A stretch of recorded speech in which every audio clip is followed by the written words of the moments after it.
বৈষম্য বিরোধী আন্দোলন করেছি, আমাদের ছাত্র ভাইয়েরা জীবন দিয়েছে, আমাদের জন্য জীবন দিয়েছে। আমাদের কথা কেন রাখবে না? আমাদের প্রিয় সার্জিস ভাই, তোমাকে আমি অনুরোধ করে তোমরা আমাদের পক্ষে আসো, তোমরা কেন আমাদের বিপক্ষে গেছো? 17টা গুনে গুনে ভাইবা দিছে, এই পর্যন্ত আমার জব হলো না। 17টা চাকরি ভাইবার ভিতরে আমি একটা ভ্যালিড না।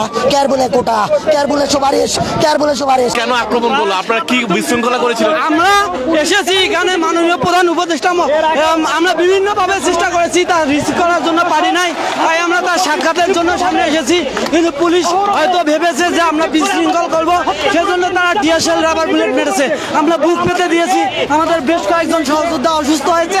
তারপরে আমরা বলছি আমাদের জীবনের বিনিময় হলো, রক্তের বিনিময় হলো 35-এর সমাধান চাই। তাহলে এই সরকারের সময় যদি জীবন দিয়ে দাবি আদায় করতে হয়, তাহলে সেই সরকার আর এই সরকারের পার্থক্য কোথায়? তাহলে আমরা কি বলতে বাধ্য হচ্ছি যে চেয়ার বদলালে কখনো নীতি বদলায় না?